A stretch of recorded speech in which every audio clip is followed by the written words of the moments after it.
আচ্ছা, ততক্ষণে আমি ক্লাসটা শুরু করতেছি। দেখো, আজকে আমরা কথা বলবো হচ্ছে প্লাজমা মেমব্রেন নিয়ে। তো প্লাজমা মেমব্রেন নিয়ে গত ক্লাসে আমরা একটু বলছি, যদি আজকে আরেকটু কথা বলি। দেখো, ধরো আমরা জানি হচ্ছে আমাদের কোষের যে কোষ প্রাচীরের টিক পর, উদ্ভিদ কোষের ক্ষেত্রে কোষ প্রাচীরের টিক পর, এবং প্রাণী কোষের ক্ষেত্রে হচ্ছে তোমার কি প্রথমেই থাকে হচ্ছে কি কোষের চারপাশেই থাকে হচ্ছে প্লাজমা মেমব্রেন। সো আজকে আমরা প্লাজমা মেমব্রেন সংক্রান্ত কথা বলবো। প্রথমে আসো, প্লাজমা মেমব্রেন কি এই সংজ্ঞাটা আমরা একটু দেওয়ার চেষ্টা করি। দেখো, প্রথম হচ্ছে এই প্লাজমা মেমব্রেনটা আমি গত ক্লাসে বলেছিলাম, এটা হচ্ছে লিপিড ও প্রোটিন দিয়ে তৈরি। কি দিয়ে তৈরি? লিপিড ও প্রোটিন, অর্থাৎ যেটাকে একসাথে বলা হচ্ছে লিপোপ্রোটিন। লিপিড প্লাস প্রোটিন, যেটাকে একসাথে কি বলা হয়? যেটাকে একসাথে বলা হয় ভাইয়া লিপোপ্রোটিন। তাহলে প্লাজমা মেমব্রেন কি দিয়ে গঠিত? বলতে পারি আমরা লিপোপ্রোটিন দ্বারা গঠিত। প্লাজমা মেমব্রেন কি দ্বারা গঠিত? লিপোপ্রোটিন দ্বারা গঠিত। ঠিক আছে, প্লাজমা মেমব্রেন গঠিত হচ্ছে কি দ্বারা ভাইয়া? লিপোপ্রোটিন দ্বারা। এরপর হচ্ছে প্লাজমা মেমব্রেনের ক্ষেত্রে আরেকটা যেটা বিষয় বলবো সেটা হচ্ছে দ্বিস্তরী। প্লাজমা মেমব্রেন দ্বিস্তরী, অর্থাৎ প্লাজমা মেমব্রেনের মধ্যে যেই লিপিড ও প্রোটিন থাকে তারা কিন্তু দুইটা স্তর বা লেয়ারে কি থাকে? সজ্জিত থাকে। এটা আমরা মনে রাখবো। তারপর মনে রাখতে পারি প্লাজমা মেমব্রেনের ক্ষেত্রে প্লাজমা মেমব্রেন হচ্ছে স্থিতিস্থাপক। এটা হচ্ছে কি ভাইয়া? স্থিতিস্থাপক, অর্থাৎ অনেকটা রাবারের মতো। রাবারকে টানলে যেরকম তোমার এটা প্রসারিত হয়, আবার ছেড়ে দিলে যেরকম পূর্বের অবস্থায় ফিরে যায়, ঠিক সেরকম আমাদের প্লাজমা মেমব্রেনটাও স্থিতিস্থাপক ও কি স্থিতিস্থাপক ও সূক্ষ্ম বলতে পারি। ঠিক আছে, এবং দেখো প্লাজমা মেমব্রেনের ভেতর দিয়ে কিছু বস্তু আছে যারা যেতে পারে, চলাচল করতে পারে, কিন্তু কিছু বস্তু আছে যারা প্লাজমা মেমব্রেনের ভিতর দিয়ে পাস হতে পারে না। তার মানে প্লাজমা মেমব্রেনটা এমন কিছু বস্তুকে প্রবেশ করতে দেয় আর কিছু বস্তুকে বা কিছু রাসায়নিক অণু বা বিভিন্ন অণুকে প্রবেশ করতে দেয় না। তাহলে এটা একটা বৈষম্য তৈরি করছে না? যেন প্লাজমা মেমব্রেনকে আমরা কি বলবো? বৈষম্য ভেদ্য। প্লাজমা মেমব্রেনকে কি বলবো? বৈষম্য ভেদ্য। তাহলে আমরা প্লাজমা মেমব্রেনের ব্যাপারে এই বিষয়গুলো একটু মনে রাখতে পারি। তাহলে প্লাজমা মেমব্রেনের ব্যাপারে কি কি মনে রাখবো? দেখো, প্লাজমা মেমব্রেন হচ্ছে তোমার লিপোপ্রোটিন নির্মিত, লিপিড ও প্রোটিন দ্বারা গঠিত, দ্বিস্তরী, স্থিতিস্থাপক ও সূক্ষ্ম এবং বৈষম্যবেদ্য। ঠিক আছে, তাহলে আমরা সংজ্ঞাটা কিভাবে দিতে পারি? বলতে পারি হচ্ছে প্লাজমা মেমব্রেন কি? তোমরা বলবো হচ্ছে লিপোপ্রোটিন নির্মিত, যে দ্বিস্তরী, স্থিতিস্থাপক ও সূক্ষ্ম এবং বৈষম্যবেদ্য পর্দা দ্বারা আমাদের কোষ আবৃত থাকে, সেটাকে আমরা কি বলবো? Plasma membrane. তো আশা করছি প্লাজমা মেমব্রেনের সংজ্ঞাটা এবং প্লাজমা মেমব্রেন কাকে বলে সেটা তোমরা বুঝতে পেরেছো। ঠিক আছে, এরপর আমরা যেটা দেখবো সেটা হচ্ছে ভাইয়া প্লাজমা মেমব্রেনের নামকরণের বিষয়গুলো একটু দেখব। ঠিক আছে, প্লাজমা মেমব্রেনের কি বিষয় দেখব? প্লাজমা মেমব্রেন সংক্রান্ত নামকরণের বিষয়গুলো দেখো। এখন এই প্লাজমা মেমব্রেন, এইটা আমরা এখন পড়ব হচ্ছে নামকরণ নিয়ে। দেখো, প্লাজমা মেমব্রেন এই নামটা প্রদান করেছে কারা? প্লাজমা মেমব্রেন দুইজন বিজ্ঞানী। ঠিক আছে, প্লাজমা মেমব্রেন নামটা দিয়েছে হচ্ছে তোমার, একজনের নাম হচ্ছে তোমার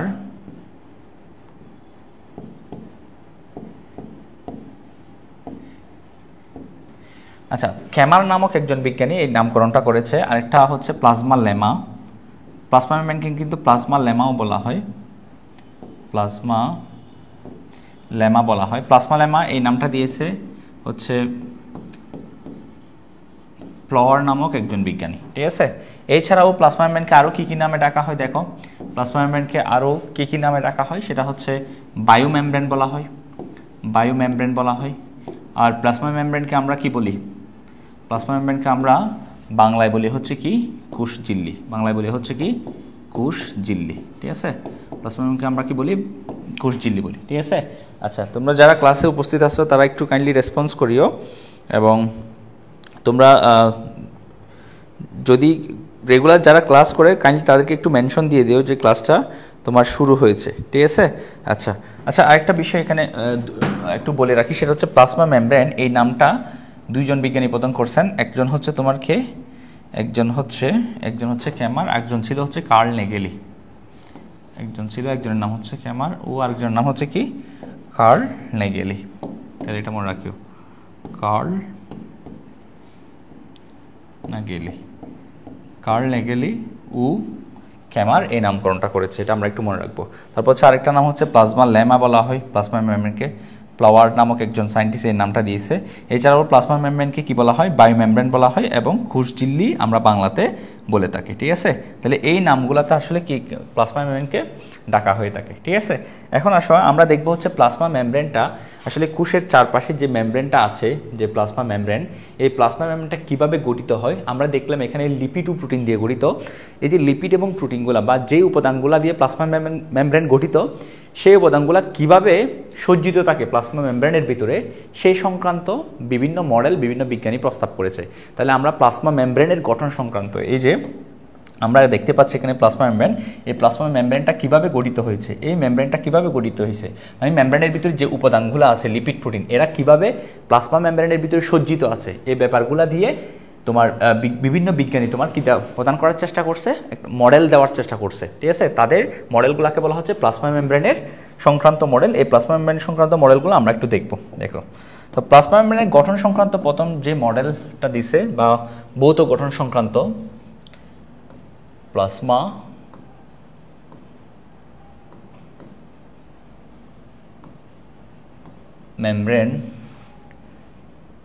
মেমব্রেনের কি গঠন, ভৌত গঠন। ঠিক আছে, এ সম্পর্কে আমরা জানবো। এই ভৌত গঠন সংক্রান্ত যে মডেলগুলো উপস্থাপন করেছে বিভিন্ন বিজ্ঞানী, সেইগুলোর ব্যাপারে আমরা একটু জানবো। ঠিক আছে, প্রথম যে মডেলটা আছে সেই মডেলটা হচ্ছে স্যান্ডউইচ মডেল বলা হয়। তাহলে প্লাজমা মেমব্রেনের গঠনের একটা মডেলকে কি বলা হয়, স্যান্ডউইচ মডেল। তো এটাকে স্যান্ডউইচের সাথে তুলনা করা হয়েছে, সেজন্য এটার নাম হয়েছে স্যান্ডউইচ মডেল। তো এই মডেলটা প্রস্তাব করেছেন হচ্ছে দুইজন বিজ্ঞানী। ঠিক আছে, একজনের নাম হচ্ছে তোমার ড্যানিয়েল লি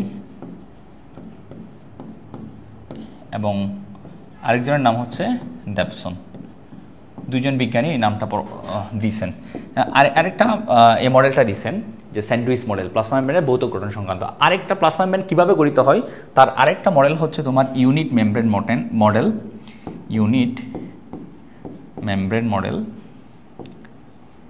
মডেল প্লাজমা মেমব্রেনের গঠন সংক্রান্ত এই মডেলটা দিছে হচ্ছে রবার্টসন। এই মডেলটাকে দিছে রবার্টসন, রাইট। এরপর দেখো প্লাজমা মেমব্রেনের সবচেয়ে গ্রহণযোগ্য মডেলটা, প্লাজমা মেমব্রেন কীভাবে গঠিত সেটা নিয়ে সবচেয়ে গ্রহণযোগ্য যে মডেল সেটাকে বলা হয় ফ্লুইড মোজাইক মডেল।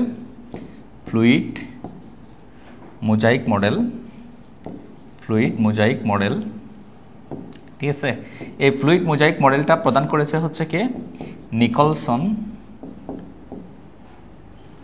সিঙ্গার ও নিকলসন, দুইজন বিজ্ঞানী, একজন হচ্ছে সিঙ্গার আরেকজন নাম হচ্ছে নিকলসন। ঠিক আছে, তাইলে সবচেয়ে গ্রহণযোগ্য মডেল কোনটা, এখানে সর্বাধিক গ্রহণযোগ্য মডেল হচ্ছে ফ্লুইড মোজাইক মডেল। ঠিক আছে, এই ফ্লুইড মোজাইক মডেলকে কারা দিয়েছে, এই ফ্লুইড মোজাইক মডেল দিছে হচ্ছে কারা, দুজন সায়েন্টিস্ট, একজন হচ্ছে সিঙ্গার এবং কি একজন হচ্ছে নিকলসন। এবং আমাদের ফ্লুইড মোজাইক মডেলের গঠন সংক্রান্ত যেখান থেকে প্রশ্ন আসে সেটা হচ্ছে এই যে মডেলগুলো থেকে সবচেয়ে বেশি প্রশ্ন আসে হচ্ছে ফ্লুইড মোজাইক মডেল থেকে। সো ফ্লুইড মোজাইক মডেলটা খুবই গুরুত্বপূর্ণ, এই মডেলগুলো আমরা দেখব। তবে প্রথমে আমরা যে মডেল নিয়ে কথা বলবো সেটা হচ্ছে ফ্লুইড মোজাইক মডেল। তাহলে চলো এখন আমরা কথা বলবো হচ্ছে কি নিয়ে, ফ্লুইড মোজাইক মডেল নিয়ে। ফ্লুইড মোজাইক মডেল, তো এই ফ্লুইড মোজাইক মডেল অনুসারে ভাইয়া প্লাজমা মেমব্রেনটা কীভাবে গঠিত, ওনারা বলছে হচ্ছে প্লাজমা মেমব্রেন কয়েকটা উপাদান দিয়ে গঠিত। এগুলো কী কী দেখো, ফ্লুইড মোজাইক মডেল অনুসারে প্লাজমা মেমব্রেন গঠিত হচ্ছে কি দিয়ে, প্রথম হচ্ছে ফসফোলিপিড, প্লাজমা মেমব্রেনে থাকবে হচ্ছে ফসফোলিপিড বাইলেয়ার থাকবে, রাইট।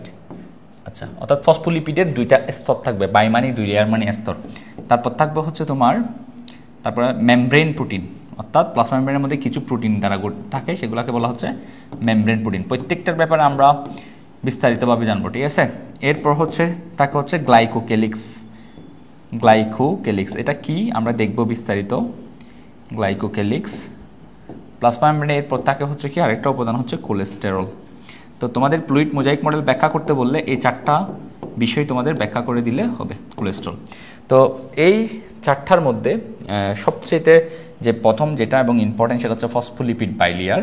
সো ফসফোলিপিড বাইলেয়ার সম্পর্কে আমরা এখন একটু কথা বলবো। ঠিক আছে, তাইলে এখন আমরা ফসফোলিপিড বাইলেয়ার নিয়ে জানতে হলে আগে ফসফোলিপিড অণুটা নিয়ে কথা বলবো। প্রথমে আমরা তাইলে জেনে নিব কাকে নিয়ে, ফসফোলিপিড অণু নিয়ে। তাহলে এখন আমরা কথা বলবো হচ্ছে ফসফোলিপিড নিয়ে। কাকে নিয়ে কথা বলবো ভাইয়া? ফসফোলিপিড নিয়ে। দেখো এখন এই ফসফোলিপিডের মধ্যে তোমরা যেই জিনিসটা একটু লক্ষ্য করতেছো,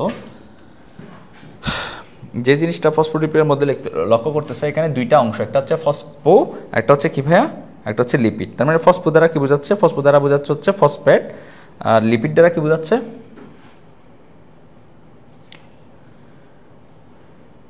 আচ্ছা, ফসফো দ্বারা বোঝাচ্ছে হচ্ছে ফসফেট, ঠিক আছে? অর্থাৎ ফসফেট হচ্ছে কি PO4 3-, আর লিপিড দ্বারা বোঝাচ্ছে হচ্ছে লিপিডকে, মনে রাখবে। তার মানে ফসফোলিপিড হচ্ছে কি? ফসফোলিপিড কি জিনিস দেখো, ফসফোলিপিড হচ্ছে ভাই ফসফেট এবং কাকে নিয়ে গঠিত? লিপিড নিয়ে গঠিত। ফসফোলিপিড হচ্ছে কি? ফসফেট এবং কাকে নিয়ে গঠিত? লিপিড নিয়ে গঠিত, ঠিক আছে? আচ্ছা, এখন এই লিপিডটা আবার কি নিয়ে গঠিত? দেখো এই যে লিপিড, এই লিপিডটা আবার তোমার দুইটা অংশ নিয়ে গঠিত, যেটাকে তুমি যদি দেখো এই লিপিড দুইটা ভাগে ভাগ করা যায় বা দুইটা অংশ নিয়ে গঠিত। একটা হচ্ছে ভাইয়া ফ্যাটি অ্যাসিড, আর একটা হচ্ছে ভাইয়া ফ্যাটি অ্যাসিড, আর একটা হচ্ছে ভাইয়া কোলেস্টেরল, সরি গ্লিসারল, ঠিক আছে? তাহলে বুঝো ফসফোলিপিড কি? ফসফোলিপিড হচ্ছে ভাইয়া কি? ফসফোলিপিড হচ্ছে ফসফেট এবং কি দ্বারা গঠিত? লিপিড দ্বারা গঠিত। ফসফেট এবং কি দ্বারা গঠিত? লিপিড দ্বারা গঠিত। এখন আবার লিপিডটাকে বাংলায় আমরা কি পাবো? ফ্যাটি অ্যাসিড পাবো, এবং কি পাবো ভাইয়া? গ্লিসারল পাবো, এবং কি পাবো ভাইয়া? গ্লিসারল পাবো। এখন আসলে এই ফসফোলিপিড অণুগুলোকে আমরা একটু ড্র করি, ঠিক আছে? আসলে এটা লাগে না, তবে একটু বোঝার জন্য প্রয়োজন। ফসফোলিপিড অণুটাকে আমরা একটু কি করবো ভাই? ড্র করবো, ঠিক আছে? এখন আসলে প্রথমে লিপিডের অণুটাকে একটু ড্র করি। লিপিড অণু ড্র করতে হলে তোমাকে কি করতে হবে বা অঙ্কন, প্রথমে গ্লিসারলটা আমি আঁকবো। দেখো এটা হচ্ছে, এই কালারটা হচ্ছে গ্লিসারল বোঝাচ্ছি, এই কালার দিয়ে হচ্ছে, এটা হচ্ছে গ্লিসারলের অণু, ঠিক আছে? আর গ্লিসারলের অণু এর সাথে যুক্ত থাকে হচ্ছে, গ্লিসারলের সাথে যুক্ত থাকে হচ্ছে ফ্যাটি অ্যাসিড। এটা হচ্ছে ফ্যাটি অ্যাসিডের অংশ। আমি যে হলুদ কালারে রাখতেছি এটা ধরে নাও হচ্ছে, এটা কি? এটা হচ্ছে ফ্যাটি অ্যাসিড। এখানেও CW, এবং এখানে হচ্ছে আর গ্রুপ, এটা হচ্ছে তোমার হাইড্রোকার্বনের একটা চেইন, যেটা হচ্ছে ফ্যাটি অ্যাসিডের অংশ। তাহলে এখানে আমরা দেখতে পাচ্ছি এই যে দুঃখিত, এখানে একটা অক্সিজেন হবে, এটা হচ্ছে একটু এরকম অক্সিজেন। তাহলে দেখো এখন এই অংশটা হচ্ছে আমাদের, এই অংশটা হচ্ছে ধরে নেওয়া হচ্ছে এটা হচ্ছে তোমার গ্লিসারল, আর এই অংশটা হলুদ কালারের এই অংশটা হচ্ছে, এটা হচ্ছে ফ্যাটি অ্যাসিড। তাহলে এই গ্লিসারল এবং ফ্যাটি অ্যাসিড হচ্ছে মিলে হচ্ছে কি? লিপিড। ভাইয়া দেখো এই তোমার স্ট্রাকচারটা বা ফসফোলিপিডের অণুটা তোমাকে আঁকতে হবে না, জাস্ট একটু বোঝার জন্য ব্যাপারটাকে আমি আঁকতেছি, ঠিক আছে? এটা আঁকা লাগবে না, এটার পরিবর্তে আমরা জাস্ট একটা ডায়াগ্রাম আঁকবো ফসফোলিপিড অণুর, এটা আঁকলে চলবে, ঠিক আছে? এখন দেখো এরপর হচ্ছে কি? এরপর হচ্ছে দেখো এই যে তোমার এর সাথে যুক্ত থাকবে হচ্ছে তোমার কি? একটা ফসফেট গ্রুপ, একটা কি গ্রুপ যুক্ত থাকবে? এর সাথে যুক্ত থাকবে, এটা হচ্ছে তোমার কি? এটা হচ্ছে তোমার গ্লিসারল, আর এটা হচ্ছে ফ্যাটি অ্যাসিড। তো গ্লিসারল এবং ফ্যাটি অ্যাসিড মিলে হচ্ছে কি? লিপিড, এবং এই লিপিডের সাথে যুক্ত থাকতেছে কি? একটা ফসফেট গ্রুপ, ঠিক আছে? তাহলে এই যে, তাহলে এটা হচ্ছে তোমার এই দুইটা ফ্যাটি অ্যাসিড এবং গ্লিসারল, এই দুইটা মিলে হচ্ছে লিপিড, এবং এই লিপিডের সাথে হচ্ছে কি? লিপিডের সাথে যখন ফসফেট যুক্ত হচ্ছে তখন আমরা তাকে কি বলতেছি? তখন বলতেছি আমরা তাকে ফসফোলিপিড, তখন তাকে আমরা বলতেছি কি? ফসফোলিপিড, ঠিক আছে? আচ্ছা, তাহলে খেয়াল করো, এখন এই ফসফোলিপিড অণুর ক্ষেত্রে আমরা যদি একটা বিষয় লক্ষ্য করি, দেখো এই ফসফোলিপিড অণুটাকে তুমি চাইলে দুইটা ভাগে ভাগ করতে পারো, ঠিক আছে? একটা হচ্ছে তোমার কি? এই যে এটাকে বলা হচ্ছে, এটা অংশ, একটা অংশ হচ্ছে এটা,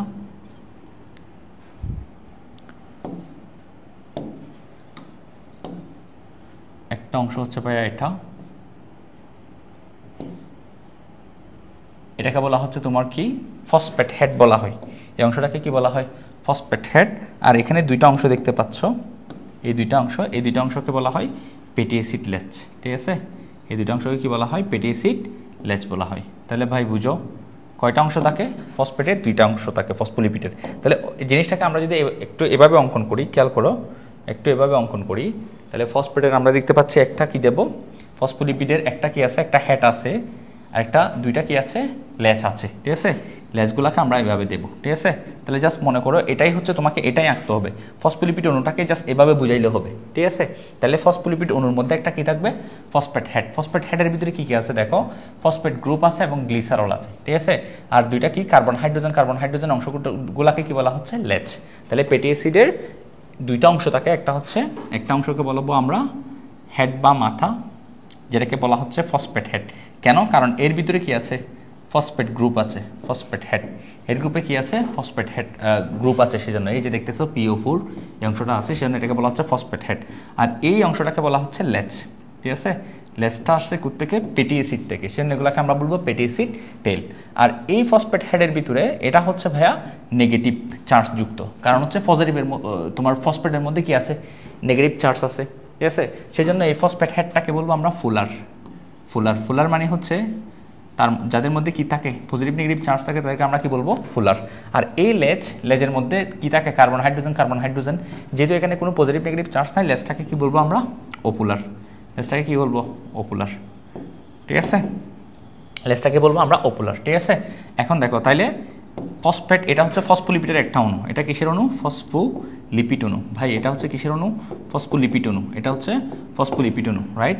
এখন এই ফসফোলিপিড অণুর কয়টা অংশ আছে যদি আমরা একটু বলি, ফসফোলিপিড অণুর দুইটা অংশ আছে, একটাকে বলবো আমরা কি, একটাকে বলবো হচ্ছে এটা হচ্ছে তোমার ফসফেট হেড, এটাকে বলবো ফসফেট হেড, যেটা হচ্ছে ফুলার, কারণ এর মধ্যে চার্জ আছে।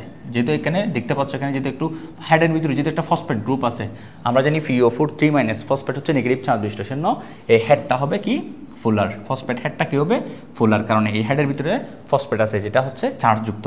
আর এগুলা হচ্ছে লেজের মধ্যে কি আছে, জাস্ট কার্বন হাইড্রোজেন। এখানে কিন্তু নেগেটিভ পজিটিভ কোনো চার্জ নাই, সেজন্য লেজটা হবে ভাইয়া কি, অপুলার। লেজটা হবে কি, অপুলার। দেখো এখন একটা বিষয় লক্ষ্য করো, সেটা হচ্ছে কি ভাই, সেটা হচ্ছে এই যে ফসফেট হেডটা, এটা যেহেতু ফুলার, এটা পানির প্রতি আকৃষ্ট হবে, অর্থাৎ পানিকে আকর্ষণ করবে, কারণ এর মধ্যে কি আছে, নেগেটিভ চার্জ আছে। তো পানির অণুর মধ্যে আমরা জানি হচ্ছে কি, পানির অণুর হাইড্রোজেনটা হচ্ছে আংশিক ধনাত্মক চার্জ, রাইট, আংশিক ধনাত্মক চার্জ, এটা তোমরা ক্লাস 9-10 পড়ছো। তো এই পানির অণুর ধনাত্মক অংশটাকে, পানির অণুর হাইড্রোজেনটাকে এই ফসফেট হেডটা কি করে আকর্ষণ করতে পারে, সেজন্য এই ফসফেট হেডকে বলবো আমরা পানি আকর্ষী। কি বলবো এটাকে, ফসফেট হেড হচ্ছে ভাই কি, পানি আকর্ষী, যেটাকে ইংরেজিতে কি বলা হয় ভাইয়া, হাইড্রোফিলিক। হাইড্রো মানে পানি, ফিলিক মানে আকর্ষণ বোঝাচ্ছে, তাহলে ফসফেট হেডটা হচ্ছে হাইড্রোফিলিক। আর দেখো লেজটা যেহেতু অপুলার, লেজের মধ্যে যেহেতু কোনো পজিটিভ নেগেটিভ চার্জ নাই ভাই, এই লেজটা হচ্ছে ভাই কি, লেজটা হচ্ছে পানি বিকর্ষী, এটা হচ্ছে পানি বিকর্ষী। লেজটা হচ্ছে ভাই কি, পানি বিকর্ষী মানে কি, পানি মানে হচ্ছে হাইড্রো, আর ফোবিয়া মানে হচ্ছে ভয়, বা যেটা ভয় পেলেই তো বিকর্ষণ বা ভয়, তাহলে হাইড্রোফোবিয়া মানে হচ্ছে পানিকে বিকর্ষণ করবে, পানিকে ভয় পাবে এমন। তাহলে আসো ভাই, আমি যদি আবার একটু বলি, আমাদের প্লাজমা মেমব্রেন গঠনের মধ্যে যে জিনিসটা সবচেয়ে ইম্পর্টেন্ট, সেটা হচ্ছে ফসফোলিপিড বাইলেয়ার। ফসফোলিপিডের দুইটা স্তর। সো ফসফোলিপিড সম্পর্কে জানতে হলে আমাকে আগে ফসফোলিপিড অণু সম্পর্কে জানতে হবে। তো আমি এখানে ফসফোলিপিডের অণুর রাসায়নিক স্ট্রাকচারটা কীরকম হবে জানলাম, এটা আমরা দেখলাম, বোঝার জন্য জরুরি, লিখতে হবে না। আর ফসফোলিপিড অণুটা কীভাবে আঁকতে হবে সেটা হচ্ছে এরকম, একটা ফসফোলিপিড অণুর মধ্যে একটা ফসফেট হেড দিবা, আর দুইটা কি দিবা, লেজ দিবা, ঠিক আছে। লেজ ফসফেট হেডের মধ্যে কি কি আছে, ফসফেট PO4 3- আছে, গ্লিসারল আছে, এই জিনিসটা আছে, এটা জাস্ট মনে রাখতে হবে না, জাস্ট একটু বুঝতে হবে। আর এখানে কার্বন হাইড্রোজেনের চেইন আছে। তাহলে দুই ফসফোলিপিডের মধ্যে একটা ফসফেট হেড আছে, দুইটা লেজ আছে। ফসফেট হেডটা হচ্ছে ফুলার, অর্থাৎ এরা পানি আকর্ষী, ঠিক আছে, পানির প্রতি আকৃষ্ট হয়, বলবো হাইড্রোফিলিক। আর লেজগুলো হচ্ছে অপুলার, অর্থাৎ এখানে কোনো পজিটিভ নেগেটিভ কি নেই, লেজের মধ্যে কোনো পজিটিভ নেগেটিভ ভাই চার্জ নেই, সেজন্য লেজকে কি বলবো, অপুলার হওয়ার কারণে সে পানির প্রতি আকৃষ্ট হবে না, লেজকে বলবো পানি বিকর্ষী বা হাইড্রোফোবিক, ঠিক আছে। সরি, এখানে আমি একটা ভুল করলাম, সেটা হচ্ছে হাইড্রোফোবিক হবে, লেজকে কি বলবো, হাইড্রোফোবিক, ঠিক আছে। আচ্ছা,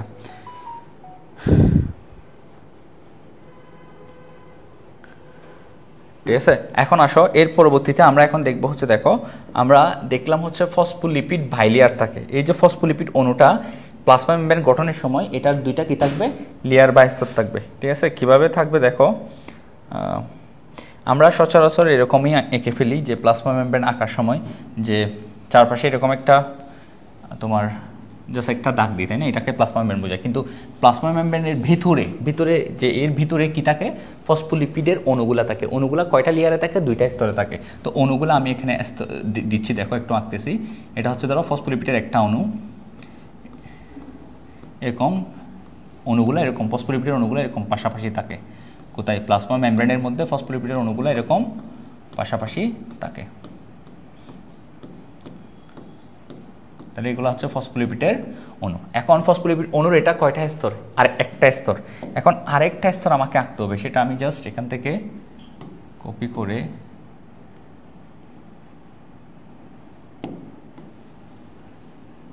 একটু গোড়াই দিই। তাহলে এই যে আরেকটা স্তর, এটা হচ্ছে আরেকটা স্তর। দেখো, তাহলে এই যে আমরা প্লাজমা মেমব্রেনটা দেখি, আসলে একটু যদি লক্ষ্য করি, এখানে যে আমরা প্লাজমা মেমব্রেন দেখি, এই যে প্লাজমা মেমব্রেন, এই প্লাজমা মেমব্রেনের ভেতরে কিন্তু কি থাকে? এই ভেতরে আমি যদি একটু ডিটেলসে তোমাদেরকে দেখাইলাম, ধরো জুম করে দেখাইলাম প্লাজমা মেমব্রেনের ভেতরের মধ্যে তুমি দেখবা হচ্ছে ফসফোলিপিডের দুইটা লেয়ার দেখবা। এই যে এগুলা, এই অণুগুলো হচ্ছে ফসফোলিপিডের অণু। তাহলে ফসফোলিপিড অণু দেখো, এই অণুগুলো হচ্ছে ফসফোলিপিডের অণু, এই অণুগুলো ফসফোলিপিডের অণু। এখানে ফসফোলিপিডের এই একটা স্তর, এটা একটা স্তর, এবং এই আরেকটা স্তর। কয়টা স্তর পাইলা? দুইটা স্তর। এবং স্তরগুলো কিভাবে আছে দেখো, এখানে দেখতে পাচ্ছি আমরা হচ্ছে ফসফোলিপিডের যে তোমার ফসফেট যে হেডগুলা বাই বিপরীতমুখী এবং লেজগুলা বাই কি মুখোমুখি। লেজগুলা হচ্ছে কি মুখোমুখি এবং হেডগুলা হচ্ছে কি বিপরীতমুখী। আমরা এটা মনে রাখবো, ঠিক আছে? তাহলে প্লাজমা মেমব্রেন গঠনে আমরা কি দেখবো? ফসফোলিপিড বাইলেয়ারের মধ্যে হেডগুলা, ফসফেটের এই যে হেডগুলা দেখবো হচ্ছে পরস্পর বিপরীত এবং লেজগুলা হচ্ছে মুখোমুখি থাকবে, ঠিক আছে? অতটুকু তোমরা বুঝতে পারছো কিনা আমাকে একটু বলো কাইন্ডলি।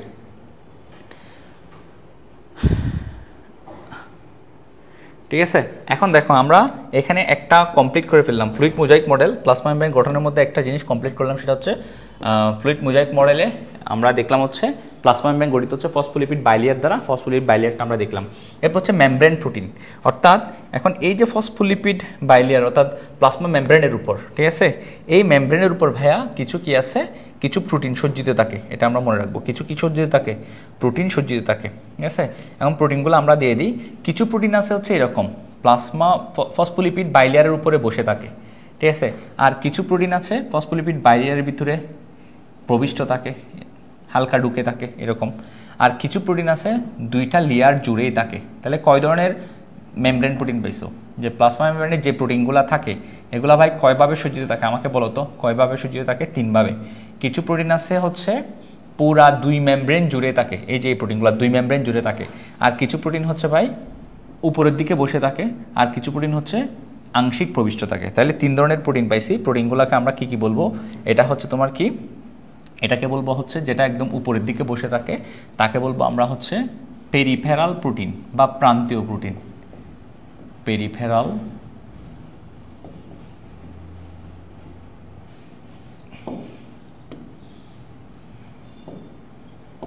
এটা হচ্ছে ভাই, এটা হচ্ছে তুমি বলতে পারো এটা হচ্ছে পেরিফেরাল প্রোটিন, পেরিফেরাল বা কি প্রান্তীয় প্রোটিন, যেটা এটা এক প্রান্তে বসে থাকে, তাই না? প্রোটিন, ঠিক আছে? তারপর হচ্ছে ভাই দেখো, এটাকে বলবো হচ্ছে লিপিড সম্পৃক্ত প্রোটিন। এটাকে বলবো হচ্ছে লিপিড সম্পৃক্ত প্রোটিন। কেন? কারণ এটা লিপিডের মধ্যে কি থাকে? প্রবিষ্ট থাকে, বুঝছো? লিপিডের মধ্যে অর্থাৎ ফসফোলিপিডের ভিতরে কি থাকে? এটা প্রবিষ্ট থাকে, প্রবেশ করে থাকে, রাইট? এরপর এটাকে বলবো কি জানো? এটাকে বলবো ভাই ইন্টিগ্রাল প্রোটিন, অর্থাৎ এটা দুইটা লেয়ারে জুড়ে থাকে, সেজন্য এটাকে বলবো ইন্টিগ্রাল প্রোটিন, বুঝছো? তাহলে বলো তো এই তিনটা প্রোটিনকে আমরা কি বলবো? Membrane protein. তাহলে মেমব্রেন প্রোটিন কয় ধরনের পাইলাম? মেমব্রেন প্রোটিন কয় ধরনের পাইছো বলো? তিন ধরনের। কি কি পাইছো? একটা হচ্ছে পেরিফেরাল প্রোটিন বা প্রান্তীয় প্রোটিন, ঠিক আছে? এটা হচ্ছে এটা। আর দুই নম্বরে পাইছো তোমার কি? লিপিড সম্পৃক্ত প্রোটিন। লিপিড সম্পৃক্ত মানে লিপিডের ভিতরে একটু প্রবিষ্ট আছে, তাই না? প্রোটিন। আর তিন নম্বরে বলবা হচ্ছে ভাই ইন্টিগ্রাল প্রোটিন। Integral protein. তাহলে তিন ধরনের প্রোটিন আমরা দেখতে পাচ্ছি এখানে, ঠিক আছে? আর হচ্ছে দেখো এখানে এরপর হচ্ছে কি ভাই, দেখো এরপর হচ্ছে আমরা প্রোটিনের কথা বলে ফেললাম, ঠিক আছে? আমরা ফ্লুইড মোজাইক মডেলে ফসফোলিপিড বাইলিয়ার দেখলাম, তারপর হচ্ছে মেমব্রেন প্রোটিনগুলো দেখলাম। এখন আমরা গ্লাইকোকেলিক্স জিনিসটা একটু দেখি। দেখো এখন কিছু কিছু গ্লুকোজের চেইন বা এরকম ধরো কিছু কিছু শর্করার চেইন বা গ্লুকোজের চেইন, এরকম কিছু চেইন কিন্তু কি করে এরকম কিছু গ্লুকোজ বা শর্করার চেইন গিয়ে এরকম প্রোটিনের সাথে যুক্ত থাকতে পারে। তখন তুমি দেখো এই যে এটা হচ্ছে শর্করার চেইন, এটা হচ্ছে কিসের চেইন? শর্করার চেইন। এটা হচ্ছে ভাই শর্করার চেইন বা কার্বোহাইড্রেট বলতে পারো, এটা হচ্ছে শর্করা। এই শর্করা এবং এটা হচ্ছে প্রোটিন, দুইটাকে বলবা তুমি কি জানো? একসাথে দুইটাকে বলবো হচ্ছে গ্লাইকোপ্রোটিন। তাহলে গ্লাইকোপ্রোটিন কি? গ্লাইকো দ্বারা তুমি এমনি বোঝায় হচ্ছে শর্করা, ঠিক আছে, বা কার্বোহাইড্রেট। তুমি মনে রাখতে পারো এমনি ইন জেনারেল গ্লুকোজের চেইন মনে রাখতে পারো, ঠিক আছে। এরকম একটা গ্লুকোজ বা শর্করার চেইন গ্লাইকো যখন প্রোটিনের সাথে যুক্ত থাকবে তখন আমরা তাকে কি বলবো? গ্লাইকোপ্রোটিন। তাইলে ভাই গ্লাইকোপ্রোটিন কি? গ্লাইকোপ্রোটিন হচ্ছে যখন একটা প্রোটিনের সাথে, দেখো এটা হচ্ছে একটা প্রোটিন, ইন্টিগ্রাল প্রোটিন, এই প্রোটিনের সাথে যখন শর্করা যুক্ত থাকে তখন তাকে কি বলবো? গ্লাইকোপ্রোটিন। দেখো এখন এই যে তোমরা দেখলা প্রোটিনে এই যে তোমরা দেখলে শর্করার চেইনটা, রাইট? এই শর্করার চেইনটা ভাই প্রোটিনের সাথে যুক্ত না থাকে এভাবে তোমার গিয়ে এভাবে সে গিয়ে কার সাথে এরকম একটা লিপিডের সাথে যুক্ত থাকতে পারে। ধরো এটা হচ্ছে একটা লিপিডের অণু, এটা হচ্ছে কি? এটা একটা লিপিডের অণু না? এই যে এই লিপিডের অণুর সাথে শর্করার চেইনটা গিয়ে কি হলো? যুক্ত হলো, ঠিক আছে। তখন আমরা তাকে কি বলবো? দেখো এই যে তোমার একটা লিপিড, এটা হচ্ছে লিপিড আর এটা হচ্ছে শর্করার চেইন। যখন শর্করার চেইনটা লিপিডের সাথে যুক্ত হবে তখন তাকে বলবো গ্লাইকোলিপিড। কি বলবো? গ্লাইকোলিপিড। তাহলে গ্লাইকোলিপিড কি? যদি ফসফোলিপিড অণুর সাথে, যদি কিসের সাথে? ফসফোলিপিড অণুর সাথে গ্লুকোজের চেইন বা শর্করার চেইন যুক্ত থাকে তখন বলবো গ্লাইকোলিপিড। আর যদি গ্লাইকো মানে হচ্ছে গ্লুকোজ বা শর্করার চেইনটা যদি তোমার প্রোটিনের সাথে যুক্ত থাকে তখন বলবো হচ্ছে গ্লাইকোপ্রোটিন। ভাই বুঝতে পারছো তোমরা গ্লাইকোপ্রোটিন এবং গ্লাইকোলিপিড কি?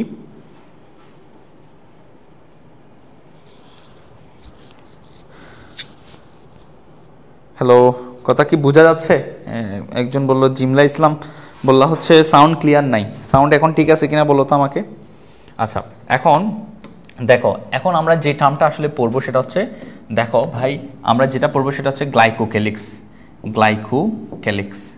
গ্লাইকোক্যালিক্স কি? গ্লাইকোক্যালিক্স হচ্ছে এই গ্লাইকোক্যালিক্সটা কি জিনিস ভাই বলো তো? এটা হচ্ছে গ্লাইকোপ্রোটিন এবং গ্লাইকোলিপিডকে একসাথে বলা হয় গ্লাইকোক্যালিক্স।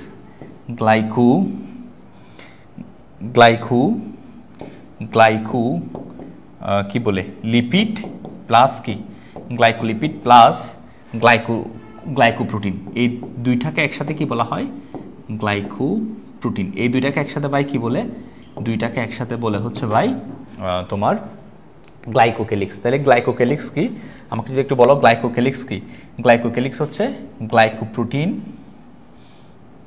গ্লাইকোপ্রোটিন এবং গ্লাইকোক্যালিক্স, এই দুইটাকে একসাথে কি বলবো ভাই?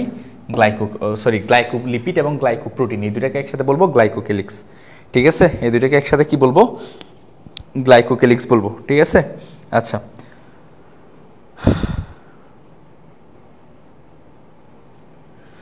আচ্ছা আমি একটু সাউন্ড ঠিক হবে ইনশাল্লাহ, একটু আসতে বলছিলাম মনে হয় সেই জন্য, খেয়াল করো। এরপর হচ্ছে ভাই দেখো, তাহলে আশা করি বুঝতে পারছো গ্লাইকোক্যালিক্স কি। এরপর আরেকটা কি বাকি রয়ে গেল প্লাজমা মেমব্রেনের গঠনে, সেটা হচ্ছে ভাই দেখো সেটা হচ্ছে কোলেস্টেরল। তো একটু মনে রাখবা যে এরকম প্লাজমা মেমব্রেন আমরা যে দেখতে পাচ্ছি, যে প্লাজমা মেমব্রেন, এই প্লাজমা মেমব্রেনের কে আমরা যদি এলাবোরেট করি আমরা এটা পাচ্ছি আসলে পুরা প্লাজমা মেমব্রেনটা মূলত হচ্ছে এভাবে তৈরি হয়েছে, এভাবে তৈরি হয়। যদিও আমরা একটা লাইন দিয়ে এমনি ড্র করে ফেলি, কিন্তু ভেতরে কিন্তু এভাবেই ফসফোলিপিডের অণুগুলা প্রোটিনগুলা এভাবে সজ্জিত থাকে, অ্যারেঞ্জমেন্টে থাকে, বুঝতে পারছো? এখন দেখো আরেকটা হচ্ছে কোলেস্টেরল। ধরো এইগুলা হচ্ছে কোলেস্টেরলের অণু। এখানে প্রাণীকোষের ক্ষেত্রে বেশি দেখা যায় এরকম কিছু কোলেস্টেরলের অণু কিন্তু এরকম ফাঁকে ফাঁকে ফসফোলিপিড অণুর ফাঁকে ফাঁকে এরকম অবস্থান করে। তাহলে এগুলা হচ্ছে কি ভাইয়া? এগুলা হচ্ছে তোমার এই অণুগুলা, হলুদ বর্ণের এই অণুগুলা হচ্ছে কি ভাই? এগুলো হচ্ছে কোলেস্টেরল। তাইলে ভাইয়া তোমরা আশা করি বুঝতে পারছো এগুলো হচ্ছে ভাইয়া কোলেস্টেরল, ঠিক আছে। তো তোমরা ভাই আশা করি বুঝতে পারছো যে ফসফোলিপিড কীভাবে প্লাজমা মেমব্রেনটা গঠিত হয়েছে। আমি যদি আরেকটু বলি, এটা খুবই ইম্পর্টেন্ট, পরীক্ষায় কিন্তু এটা আসে। প্লাজমা মেমব্রেনের গঠনের কি মডেল? ফ্লুইড মোজাইক মডেল, ঠিক আছে। কেন এটার নাম ফ্লুইড মোজাইক মডেল হয়েছে এটাও আমরা বলবো। প্রথমে আসো আমি যদি একটু তোমাদেরকে বলি শুরু থেকে, দেখো শুরু থেকে যদি একটু বলি, সেটা হচ্ছে কি আমরা দেখলাম হচ্ছে কি প্লাজমা মেমব্রেনের ভাই অনেকগুলা কি আছে। প্লাজমা মেমব্রেন কীভাবে গঠিত হয় তার জন্য অনেক বিজ্ঞানী অনেকভাবে এটার ব্যাখ্যা দিছে। এগুলাকে বলা হয় প্লাজমা মেমব্রেনের গঠন সংক্রান্ত মডেল। তো এরকম কয়টা মডেল আছে? স্যান্ডউইচ মডেল ড্যানিয়েল ডেভসন দিছে, ইউনিট মেমব্রেন মডেল যেটা রবার্টসন দিছে, এবং ফ্লুইড মোজাইক মডেল যেটা প্রদান করছে সিঙ্গার ও নিকলসন। তো আমি বলতেছি কি সবচেয়ে গ্রহণযোগ্য মডেল হচ্ছে ভাই ফ্লুইড মোজাইক মডেল, যেটা সিঙ্গার ও নিকলসন প্রদান করছে, রাইট? সো দেখো ভাই, এটা হচ্ছে এখন আমরা পড়বো হচ্ছে পরীক্ষায় এটা বেশি আসে, আমরা এই দুইটাই বুঝবো। প্রথমে এটা আমি বুঝলাম, সেটা হচ্ছে কি দেখো এই ফ্লুইড মোজাইক মডেল আমরা পড়তেছি। ফ্লুইড মোজাইক মডেল অনুসারে দেখো যেটা সিঙ্গার এবং নিকলসন প্রদান করছে, ওনারা বলছে কি একটা প্লাজমা মেমব্রেন গঠিত হয় কিন্তু ফসফোলিপিড বাইলিয়ার দিয়ে, এবং এখানে কিছু প্রোটিন থাকে প্লাজমা মেমব্রেনের উপর, সেগুলোকে বলবো মেমব্রেন প্রোটিন। আর কিছু তোমার গ্লাইকোপ্রোটিন গ্লাইকোলিপিড থাকে, যেগুলোকে একসাথে বলা হচ্ছে গ্লাইকোকেলিক্স। আর কিছু কোলেস্ট্রল থাকে। তো আমি এখানে তোমাদেরকে দেখাইছি প্রথম হচ্ছে ভাই, যেহেতু প্রথম উপাদানটা হচ্ছে ফসফোলিপিড বাইলিয়ার, তোমাকে ফসফোলিপিড নিয়ে বুঝতে হবে, রাইট? তো ফসফোলিপিড অণু নিয়ে বুঝতে হলে ফসফোলিপিডের আমরা দেখলাম হচ্ছে কি ভাই, একটা ফসফেট কি আছে বলো তো? ফসফোলিপিডের মধ্যে একটা ফসফেট হেড আছে এরকম, ঠিক আছে? ফসফোলিপিড অণুর মধ্যে একটা হেড আছে এবং দুইটা ল্যাচ আছে, যে হেডটাকে বলা হয় ফসফেট হেড। কেন? তোমরা দেখছো ফসফেট হেডের ভিতরে কিন্তু ফসফেট থাকে, ফসফেট গ্রুপ থাকে, এবং এই ফসফেট হেডটা বাই হচ্ছে ফোলার। কেন ফোলার? কারণ ফসফেট হেডটা হচ্ছে নেগেটিভ চার্জযুক্ত কিছুকে আমরা ফোলার বলি। যেহেতু এটা নেগেটিভ চার্জযুক্ত মাথাটা, সেজন্য এটা পানিকে আকৃষ্ট করে, পানির প্রতি আকর্ষণ লাভ করে, সেজন্য আমরা ফসফেট হেডটাকে বলবো পানি আকর্ষী বা হাইড্রোফিলিক। হাইড্রো মানে হচ্ছে বাই পানি, ফিলিক মানে হচ্ছে আকর্ষণ, পানির প্রতি আকর্ষণ, রাইট? এখন আসো ফসফোলিপিড অণুর ক্ষেত্রে ফসফেট হেডটা গেলে আরেকটা অংশ হচ্ছে কি থাকে, ল্যাচ থাকে, যেটাকে ল্যাচ বা ফ্যাটি অ্যাসিড টেইল বা ল্যাচ বলে, ঠিক আছে? তাহলে এই ল্যাচগুলা হচ্ছে ভাই, ল্যাচগুলা হচ্ছে অপুলার। কেন অপুলার? লেজের মধ্যে কোনো চার্জ নাই। তোমরা দেখছো লেজের মধ্যে শুধু কার্বন হাইড্রোজেন থাকে, বুঝছো? অর্থাৎ হাইড্রোকার্বন ল্যাচটা। আচ্ছা, এখন অপুলার হওয়ার কারণে সে পানিকে বিকর্ষণ করবে। অপুলার হওয়ার কারণে ফসফোলিপিডের টেইল বা লেজগুলা কি করবে? পানিকে বিকর্ষণ করবে। সেজন্য আমরা বলবো লেজগুলা হচ্ছে হাইড্রোফোবিক। হাইড্রো মানে হচ্ছে পানি, ফোবিক শব্দের অর্থ হচ্ছে বিকর্ষণ করা বা পানির প্রতি ভয় পাই, এরকম কিছু। যেমন ধরো জলাতঙ্ক রোগকে আমরা কি বলি? হাইড্রোফোবিয়া। কারণ তোমরা জানো জলাতঙ্ক রোগ হলে পানির প্রতি কি হয়? একটা ভয় কাজ করে, রাইট? আচ্ছা, এরপর হচ্ছে দেখো তো, এরপর হচ্ছে আমরা এখানে দেখলাম হচ্ছে ফসফোলিপিডের বাইলিয়ারগুলা। ফসফোলিপিডের যে অণুগুলা কিন্তু এই যে একটা লেয়ার, এখানে একটা লেয়ার দেখলাম, এটা হচ্ছে আরেকটা লেয়ার, দুইটা লেয়ারে সজ্জিত থাকে। সজ্জার সময় মাথাগুলা কিন্তু এরকম বিপরীত থাকে, এবং অণুর লেজগুলা কিন্তু ফসফোলিপিডের অণুর লেজগুলা মুখোমুখি থাকে। ব্যাপারটা হচ্ছে অনেকটা এরকম, দেখো এই যে এটা হচ্ছে একটা ফসফোলিপিডের অণু, এটা হচ্ছে হেডগুলো থাকবে এরকম বিপরীতে, লেজগুলো এরকম মুখোমুখি থেকে দুইটা লেয়ার এখানে দেখতে পাচ্ছ। তাহলে এগুলো হচ্ছে ফসফোলিপিড বাইলিয়ারটা আমরা বুঝলাম। তারপর হচ্ছে এখানে কিছু প্রোটিন থাকে, এই যে এই প্রোটিনগুলা কিছু প্রোটিন আছে উপরে বসে থাকে, কিছু প্রোটিন আছে আংশিক ঢুকে থাকে, কিছু প্রোটিন হচ্ছে দুই মেমব্রেন জুড়ে থাকে। যেগুলো উপরে বসে থাকে সেগুলোকে বলবো পেরিফেরাল বা প্রান্তীয় প্রোটিন, যেগুলো আংশিক প্রবিষ্ট থাকে সেগুলোকে বলবো লিপিড সম্পৃক্ত প্রোটিন, কারণ লিপিডের ভিতরে হালকা প্রবিষ্ট থাকে সেজন্য, বুঝছো? এরপর কিছু প্রোটিন আছে দুই মেমব্রেন জুড়েই থাকে, এই দুই মেমব্রেন জুড়ে যে প্রোটিনগুলো থাকে সেগুলোকে বলবো ভাই ইন্টিগ্রাল প্রোটিন। এখন গেল প্রোটিন নিয়ে বললাম, মেমব্রেন প্রোটিন হচ্ছে 3 ধরনের। এখন আসো কিছু শর্করার চেইন, এই যে গ্লুকোজ বা শর্করার চেইন বলতে পারো, কিছু চেইন আছে যারা প্রোটিনের সাথে যুক্ত থাকে, তখন বলবো আমরা গ্লাইকোপ্রোটিন। গ্লাইকো দ্বারা বোঝাচ্ছে শর্করাকে, ঠিক আছে? তাহলে শর্করা যখন প্রোটিনের সাথে যুক্ত থাকে তখন তাকে আমরা কি বলবো? একসাথে বলবো হচ্ছে গ্লাইকোপ্রোটিন, ঠিক আছে? আর যদি কিছু শর্করা আছে যারা অনেক সময় গিয়ে ফসফোলিপিড অণুর সাথে গিয়ে যুক্ত হয়, তখন আমরা তাকে কি বলবো? এই যে গ্লাইকোলিপিড, লিপিডের সাথে কি যুক্ত হয়েছে? গ্লাইকো দ্বারা বোঝাচ্ছে হচ্ছে শর্করা বা গ্লুকোজের চেইন বা কার্বোহাইড্রেটের চেইন যদি লিপিডের সাথে যুক্ত হয় তখন তাকে বলবো গ্লাইকোলিপিড। আর এই গ্লাইকোলিপিড এবং গ্লাইকোপ্রোটিনকে একসাথে বলা হয় গ্লাইকোকেলিক্স, বুঝছো ভাই? 3টা উপাদান গেল, কি গেল? ফসফোলিপিড বাইলিয়ার গেল, মেমব্রেন প্রোটিন গেল, এরপর গেল হচ্ছে কি ভাই? গ্লাইকোকেলিক্স, ঠিক আছে? এরপর রয়ে গেল ভাই কোলেস্ট্রল থাকে এরকম লিপিড অণুর যে মাঝে মাঝে বা ফাঁকে থাকে, যেগুলো হচ্ছে কোলেস্ট্রল, প্রাণীকোষে বেশি দেখা যায়, বুঝছো ভাই? এখন দেখো এটাই হচ্ছে প্লাজমা মেমব্রেনের গঠন, ঠিক আছে? ফ্লুইড মোজাইক মডেল অনুসারে। এখন আরেকটা বিষয় তোমাদেরকে বলি, কেন এই মডেলকে ফ্লুইড মোজাইক মডেল বলে, আমরা যদি একটু বলি, দেখো এই মডেলকে কেন ফ্লুইড মোজাইক মডেল বলে। ফ্লুইড শব্দের অর্থ আমরা বুঝতে পারতেছি তরল, ফ্লুইড শব্দের অর্থ হচ্ছে কি? তরল, ঠিক আছে? দেখো এখানে তোমার যে অণুগুলা দেখতে পাচ্ছ, এই যে লিপিডের অণুগুলা, এই অণুগুলা চাইলে স্থান পরিবর্তন করতে পারে, উ চাইলে এখানে, উ চাইলে এখানে, উ চাইলে এই জায়গায়, উ চাইলে এভাবে মানে মুভ করতে পারে। তো অণুগুলো যেহেতু নড়াচড়া করে, তো মেমব্রেনটা অনেকটা কিসের মতো লাগে, তরল বা ফ্লুইডের মতো। যেমন ধরো আমরা পানিকে তরল দেখি কেন, বা কোনো কিছুকে তরল দেখি কেন, কারণ এখানের ভিতরে যে অণুগুলো আছে তারা মুভ করতে পারে, নড়াচড়া করতে পারে। ঠিক একইভাবে যেহেতু প্লাজমা মেমব্রেনের মধ্যে যে ফসফোলিপিডের অণুগুলো আছে তারা ভাই নড়াচড়া করতে পারে, মুভ করতে পারে, ঠিক আছে, নড়াচড়া বা মুভ করতে পারে, সেই জন্য ভাই এটাকে প্লাজমা মেমব্রেনকে দেখতে তরলের মতো লাগে, ঠিক আছে। তাহলে এখান থেকে আসছে ফ্লুইড কথাটা, ফ্লুইড কথাটা। তাহলে ফ্লুইড কথাটা কোত্থেকে আসছে বুঝছো, কারণ প্লাজমা মেমব্রেনের মধ্যে, প্লাজমা মেমব্রেন যে ফসফোলিপিডের অণু দিয়ে তৈরি, তারা নড়াচড়া করার কারণে প্লাজমা মেমব্রেনকে অনেকটা ফ্লুইড বা তরলের মতো লাগে। এখন হচ্ছে মোজাইক কেন, মোজাইক হচ্ছে কি, দেখো তুমি যদি উপরের দিক থেকে তাকাও, এই যে মাথাগুলা দেখতে পাচ্ছ ফসফেট হেড, ঠিক আছে, তুমি যদি চিন্তা করো এই ফসফেট হেডগুলাকে অনেকটা যদি এভাবে চিন্তা করো, ধরো এটা হচ্ছে একটা প্লাজমা মেমব্রেনের উপরের লেয়ার, এখানে ফসফেট হেডগুলো এভাবে কিন্তু সজ্জিত থাকবে, তাই না? উপরের দিকে উপর থেকে দেখলে তুমি ফসফেট হেড অনেকগুলা ছোটো ছোটো ছোটো ছোটো তুমি পাথরের দানার মতো ফসফেট হেড দেখতে পাবা যদি উপরের দিক থেকে তাকাও, প্লাজমা মেমব্রেনের উপরের দিক থেকে। তাহলে এই রকম ফসফেট হেডগুলোকে বাইরে থেকে দেখতে অনেকটা মোজাইক করা পাথর, আমরা মোজাইক করা বিভিন্ন মোরাল টোরাল দেখছি না, কিছু কিছু ছোটো ছোটো কী বলে পাথর দিয়ে ছবি টবি, এরকম মোজাইক করা কিছু পাথর দিয়ে ছবি বা মোজাইক করা অনেক ছবি বা আমরা মোরাল দেখে থাকতে পারি। তো সেই জন্য যেহেতু এগুলাকে দেখতে, ফসফেট হেডগুলাকে উপরের দিক থেকে দেখতে মোজাইক করা বস্তুর মতো মনে হয়, ঠিক আছে, সেজন্য এখানে কথা আসছে মোজাইক কথাটা, ঠিক আছে ভাই, মোজাইক। তাহলে ফ্লুইড মোজাইক, আর এটাকে হচ্ছে একটা মডেল, সেজন্য নাম হয়েছে ফ্লুইড মোজাইক মডেল। আবার ভাই দেখো ফ্লুইড মোজাইক মডেলকে অনেক সময় আইসবার্গ মডেলও বলা হয়। তোমরা আইসবার্গ বা যে সমুদ্রের মধ্যে যে আইসবার্গ থাকে, ধরো সমুদ্রে, এটা হচ্ছে ভাই কি, ধরো এটা হচ্ছে সমুদ্রের পানি, তো এখানে বরফখণ্ড বেশি থাকে, তাই না? তো বরফখণ্ড আংশিক থাকে উপরে, বিশাল অংশ থাকে ভেতরের দিকে আইসবার্গের, তাই না? এটা ধরো উপর দিকে দেখা যাচ্ছে। তো অনেকটা তুমি যদি এই ফ্লুইড মোজাইক মডেলের মধ্যে তুমি যদি এটাকে যদি কল্পনা করো হচ্ছে ফ্লুইড, এই যে লেয়ারটাকে, ফসফোলিপিড লেয়ারটাকে তরলের সাথে কল্পনা করো, যেটা সমুদ্রের পানির সাথে যদি কল্পনা করো, এবং এই প্রোটিনগুলোকে অনেকটা কিসের মতো মনে হচ্ছে বলো তো, ওই যে আইসবার্গ বেশি থাকার মতো মনে হচ্ছে না? সেজন্য ফ্লুইড মোজাইক মডেলকে অনেক সময় আইসবার্গ মডেলও বলা হয়ে থাকে। তাহলে ফ্লুইড মোজাইক মডেলকে কি বলা হয়, আইসবার্গ মডেলও বলা হয়ে থাকে, এটা মনে রাখিও, ঠিক আছে। তাহলে ফ্লুইড মোজাইক মডেল কিন্তু খুবই গুরুত্বপূর্ণ। তো আশা করি ফ্লুইড মোজাইক মডেলটা বুঝছো।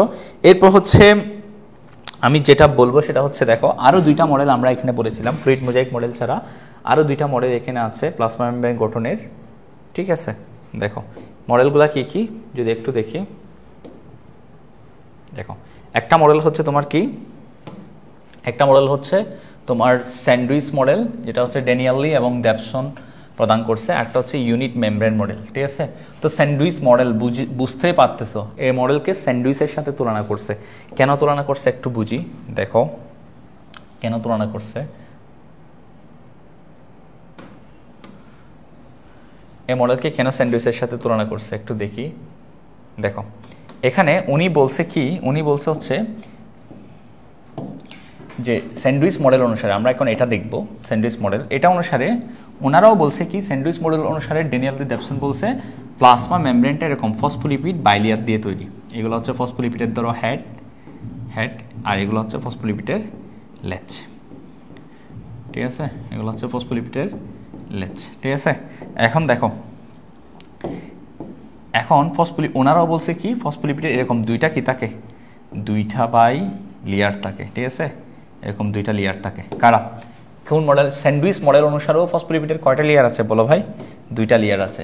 এবং এই দুই লেয়ারের উপরে স্যান্ডউইচের মধ্যে যেরকম উপরে নিচে পাউরুটি থাকে, উপরে পাউরুটি নিচে পাউরুটি, বা তুমি বার্গারের সাথে চিন্তা করতে পারো, উপরে বন থাকে নিচে বান থাকে, তো এখন মাঝখানে কি থাকে, মাঝখানে একটা মাংসবাহী জাতীয় কিছু একটা থাকে, ঠিক আছে। আচ্ছা, তো ঠিক একইভাবে দেখো এখানে ফসফোলিপিডের ইয়াটা হচ্ছে তোমার মাঝখানের অংশের সাথে তুলনা করছে, কারা, ড্যানিয়েলি ডেভসন, স্যান্ডউইচের মাঝখানের অংশের সাথে, আর উপরে যে পাউরুটি থাকে এটার সাথে তুলনা করছে হচ্ছে উপরে কিছু প্রোটিনের সাথে, এরকম কিছু গ্লোভিউলার কিছু গোল গোল প্রোটিন স্ট্রাকচার থাকে, উপরেও থাকে নিচেও থাকে, বুঝছো। তাহলে স্যান্ডউইচ মডেল অনুসারে কি, স্যান্ডউইচ মডেল অনুসারে হচ্ছে ওনারা কি বলছে, ওনারা বলছে প্লাজমা মেমব্রেন কি দিয়ে তৈরি, ফসফোলিপিড বাইলেয়ার দিয়ে তৈরি, ঠিক আছে। এগুলো হচ্ছে কি ফসফোলিপিডের দুইটা লেয়ার, ফসফোলিপিড বাইলেয়ার দিয়ে তৈরি, এবং এই ফসফোলিপিড বাইলেয়ারের উপরেও থাকে প্রোটিনের স্তর, নিচেও থাকে প্রোটিন স্তর। তো ওনারা কি করছে, ওনারা এই দুইটা উপরের এটাকে বলছে একটা স্তর, অর্থাৎ উপরের প্রোটিন এবং তোমার লিপিড মিলে হচ্ছে একটা স্তর, এক স্তর, এবং এই দুইটা নিচের লিপিড এবং তোমার নিচের প্রোটিন মিলে হচ্ছে এক স্তর। তাহলে দুই স্তরই এভাবে কল্পনা করছে, এবং দুই স্তরের মধ্যে উপস্তর আছে। এই যে এটা একটা স্তর না, এই যে এটা একটা স্তর, এই স্তরের মধ্যে একটা থাকে প্রোটিনের উপস্তর, একটা হচ্ছে লিপিডের উপস্তর। ওনারা এভাবে কল্পনা করছে, ঠিক আছে। তাহলে ওনারা কি বলছে, ড্যানিয়েল লি ডেভসনের মতে এই যে উপরের প্রোটিনগুলোকে ওনারা তুলনা করছে হচ্ছে অনেকটা পাউরুটির সাথে, ঠিক আছে, আর লিপিডগুলোকে মাঝখানের অংশের সাথে, স্যান্ডউইচের মাঝখানের অংশের সাথে তুলনা করছে, রাইট। তাহলে এখন দেখো তো স্যান্ডউইচ মডেল ড্যানিয়েল লি ডেভসন, ঠিক আছে, কী বলছে, প্লাজমা মেমব্রেন কী দিয়ে তৈরি, ফসফোলিপিড বাইলেয়ার দিয়ে তৈরি, এবং তার উপরে এবং নিচে কি থাকে, কিছু প্রোটিন থাকে, ঠিক আছে। এবং যে এটাকে একটা স্তর ওনারা কল্পনা করছে, যে স্তরের মধ্যে প্রোটিনের প্রত্যেকটা স্তরের মধ্যে এটা একটা স্তর, এটা একটা স্তর কল্পনা করছে, এবং প্রত্যেকটা স্তরের মধ্যে কি একটা কি থাকে, উপস্তর থাকে, একটা প্রোটিনের উপস্তর এবং একটা লিপিডের উপস্তর, ঠিক আছে। এখন আসো ইউনিট মেমব্রেন মডেল কি।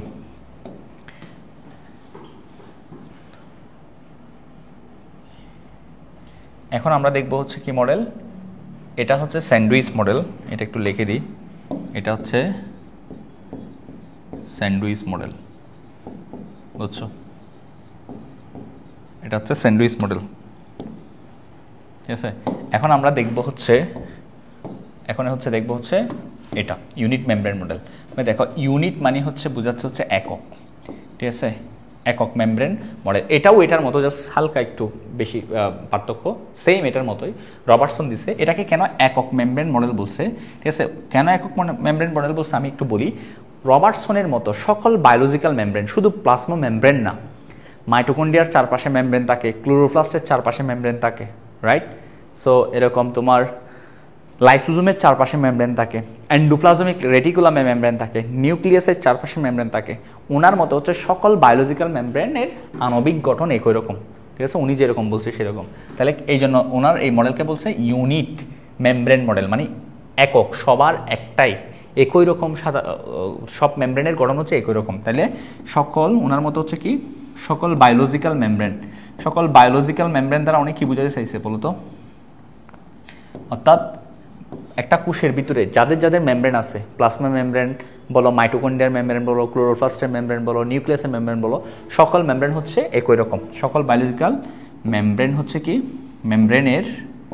মেমব্রেনের কি গঠন, আণবিক গঠন। কি গঠন ভাই, আণবিক গঠন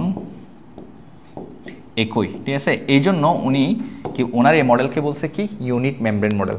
তাহলে চলো আমরা একটু দেখি রবার্টসনের ইউনিট মেমব্রেন মডেলটা উনি কি বলছে। উনি সেম কথাই বলছে, ওনার মতও রবার্টসনের মতও কি ইউনিট মেমব্রেন মডেলের মতে প্লাজমা মেমব্রেন ফসফোলিপিড বাইলেয়ার দিয়ে তৈরি, অর্থাৎ ফসফোলিপিডের কয়টা লেয়ার থাকবে, দুইটা স্তর থাকবে। প্লাজমা মেমব্রেনে ফসফোলিপিডের কয়টা স্তর থাকবে বলো, দুইটা স্তর থাকবে, এরকম দুইটা স্তর থাকবে। এই একটা স্তর, এই যে আরেকটা স্তর হচ্ছে ধরো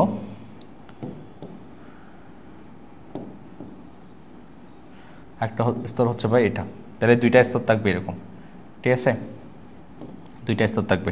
তোমরা আগের ক্ষেত্রে দেখেছিলে এখানে প্রোটিনগুলো হচ্ছে একটু গোল শেপের, তাই না, কিন্তু এখানের যে প্রোটিনগুলো, এই প্রোটিনগুলো হচ্ছে গোল না, এগুলো হচ্ছে অনেকটা ফাইব্রাস টাইপের, এই টাইপের, মানে একটা সূত্রকার প্রোটিন, ঠিক আছে, মানে একসাথে কন্টিনিউয়াস একটা প্রোটিন, ঠিক আছে, একটা প্রোটিন সুতার মতো, ঠিক আছে, বা প্লেটের মতো এটাকে, আর নিচের দিকেও আরেকটা প্রোটিন থাকবে, ঠিক আছে, নিচের দিকেও আরেকটা প্রোটিন লেয়ার স্তর থাকবে।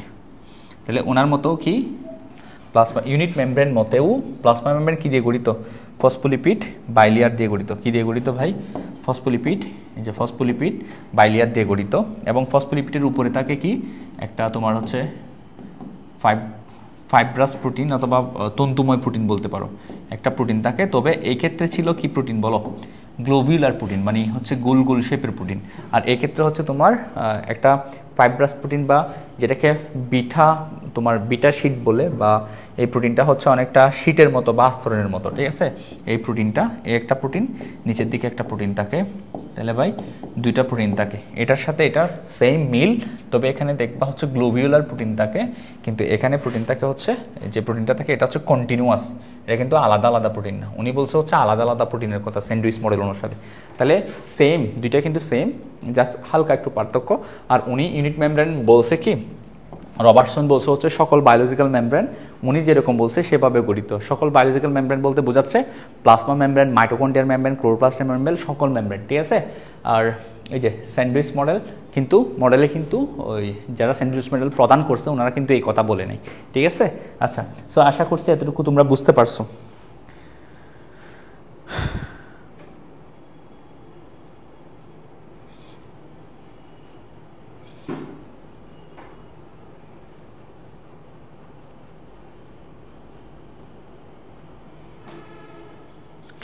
এখন আমি একটা বিষয়ে কথা বলবো, সেটা হচ্ছে দেখো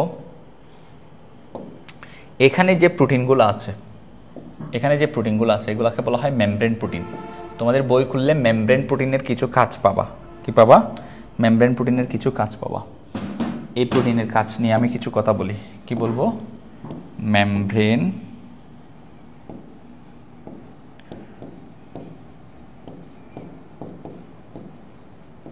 প্রোটিনের কাজ।